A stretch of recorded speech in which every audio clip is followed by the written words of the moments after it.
Казвам се Кристияна Костадинова Костадинова от Свети княз Борис I, село Старцево, и заедно с моят съученик Денис искаме да ви зададем няколко въпроса за контрола, който осъществява полицията във връзка с вейповете и райския газ.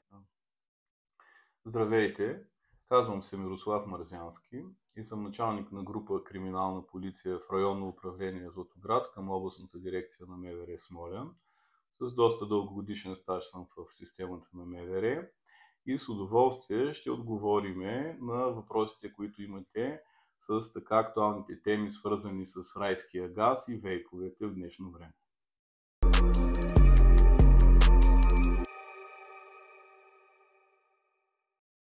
Какъв е правният статус на вейповете и райския газ в България? Това са две отделни неща, вейповете и райския газ. За вейповете може да се каже, че те са по-съвременен заместител на алтернативните цигари, обикновените цигари. Има няколко аспекта, за които може да коментираме за вейповете. На първо място, определящо е съдържанието в самите вейпове.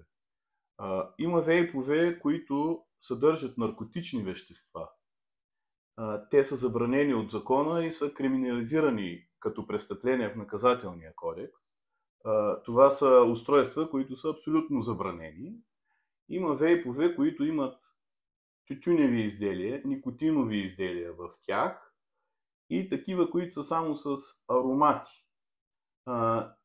Те са разрешени за продажба в търговската мрежа, пак с разрешителен режим за самите търговци, но се намират за свободна продажба в търговските обекти, магазини и така нататък.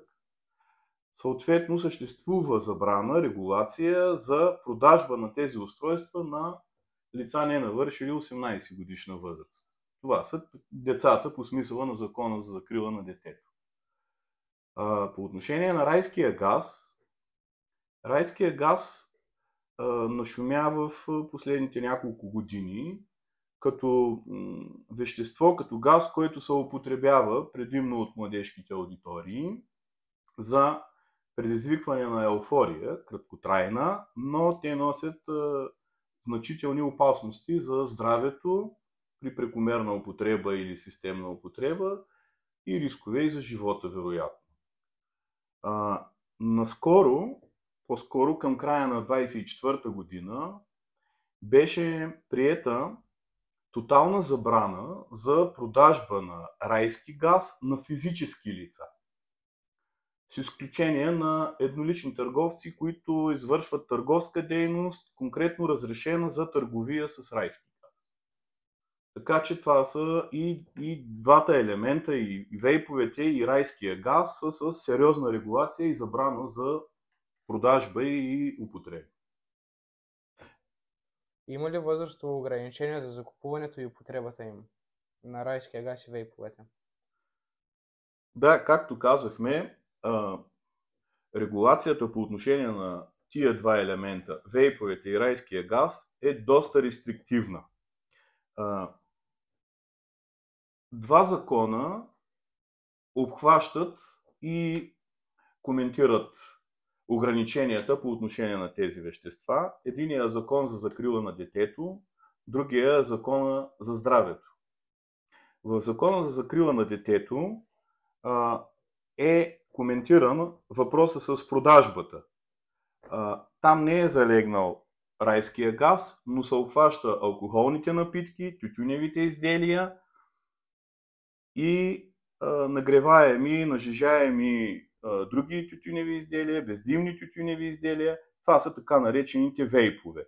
Значи, за тях е въведена забрана за предлагане и продажба на лица не навършили 18 години, на деца. В същия закон е регулирана и употребата. Значи, забранено е употреба от деца на алкохолни напитки, тютюневи изделия, вейпове в цялата им разновидност и тук е включен и диазотния оксид, така наречения райски газ. Употребата от деца е напълно забранена. Предвидени са и доста сериозни санкции по отношение на нарушаване на тези забрани. Лице, което извършва продажба или предлага алкохолни изделия, тютюневи изделия и вейпове, се наказва с санкция от 200 до 4000 лева. Глоба или имуществена санкция. Който допусне лице, дете не навършило 18 годишна възраст, да употребява алкохол, цигари, тютюневи изделия и вейпове, там санкцията е за този, който е допуснал от 300 до 500 лева, или ако е в търговски обект и се стопанисва от юридическо лице обекта, санкцията е имуществена санкция от 2000 до 4000 лева. Забранено ли е в заведенията се продава и използва райски газ? С промените в Закона за здравето от октомври 2024 година е наложена пълна забрана за продажба и предлагане на райски газ на физически лица, без оглед деца ли са или пълнолетни. В този смисъл има изрични забрани за продажба и предлагане и на закрити обществени места, каквито са и питейните и увеселителни заведения, дискотеки, нощни барове и така нататък. Там предвидените санкции са изключително високи. Те веднъж са за този, който предлага и продава, втори път за този, който употребява на тези места, трети път, ако стопанина, собственика на заведението няма отношение към продажбата или употребата, той е длъжен да контролира, да не се допуска това явление, нито продажба, нито употреба. На закрито обществено място, каквито са питейните заведения, санкцията е предвидена да бъде от 30 до 40 хиляди лева и затваряне на търговския обект. Какви са санкциите за учениците? Изцяло е забранена употребата от деца, ученици, не навършили 18 годишна възраст. А какви мерки могат да бъдат приети спрямо магазини или лица, които продават тези продукти на непълнолетни?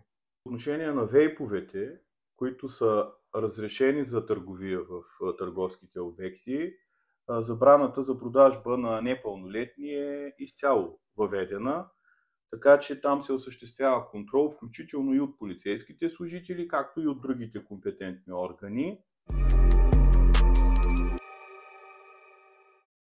Как полицията следи за разпространението и употребата на вейпове и райски газ сред учениците?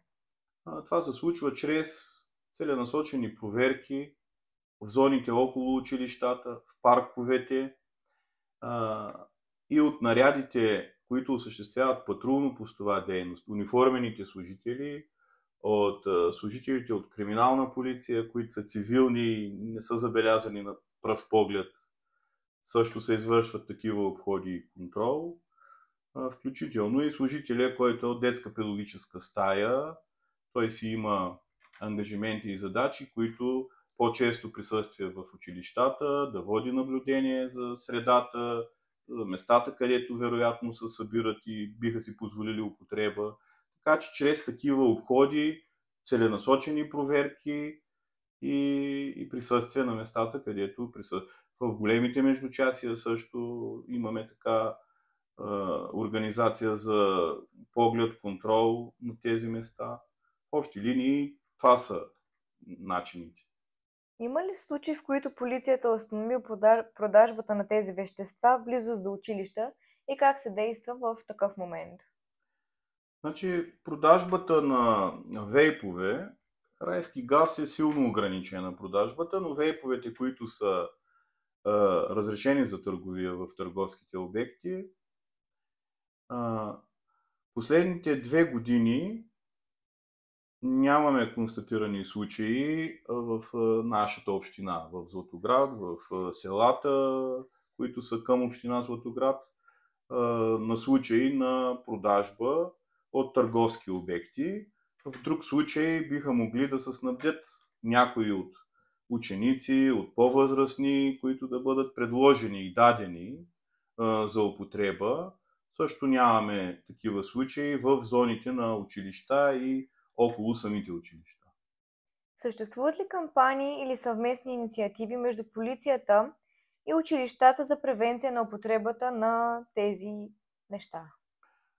Полицията си взаимодейства в значителна степен с училищните ръководства, педагогическите възпитатели, учителския персонал. Ние имаме предвидени часове, в които се изнасят лекции от полицейски служители в училищата, съобразно така преценка възрастовата група на какви теми, отношение на рисковете за здравето, ограниченията, отговорностите, които носят. Друг вид взаимодействие имаме взаимодействие с местната комисия за борба с противообществени прояви от малолетни и непълнолетни, която е към общинска администрация. Целенасочено се организират извършване на проверки от полицейските служители в взаимодействие с представители на местната комисия и училищните ръководства в зоните на училищата, в целенасочени проверки в питейни заведения, нощни, за забраната на присъствие след 22 часа без придружители, в които се набляга най-вече на присъствието на непълнолетни и дали няма някои от тия нарушения да употребяват вейпове или, да речеме, райски газ. Как родителите могат да разпознаят, че децата им употребяват вейпове и райски газ и какви стъпки могат да предприемат за спирането им? Да. Това е широка тема, която може да бъде обсъдена. Няма еднозначен отговор. Предполагам и би трябвало родителите така да изградят една доверителна комуникация с децата си, подрастващите, да си имат доверие помежду си. Нещо необичайно, което могат да забележат от децата, вероятно е неоснователно усамотяване, някаква нервност, припряност, търсене на по-късно така през нощта разговори, които да будят съмнение от естеството. Трябва да имат поглед върху това в каква компания се събират, кои места посещават, неоправдан разход на средства, търсене на повече средства под предлог за нещо друго, в крайна сметка, което не е на лице, не се вижда.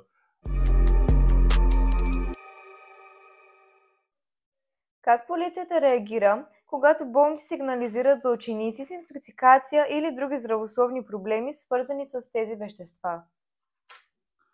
Когато в полицията се получи сигнал, дежурният служител, който е приел сигнала, организира проверка на обстоятелствата, като практиката е наш наряд екип да отиде в болничното заведение, на място да се убеди какво е състоянието на лицето, което е потърсило помощ, да установи неговите данни за самоличност.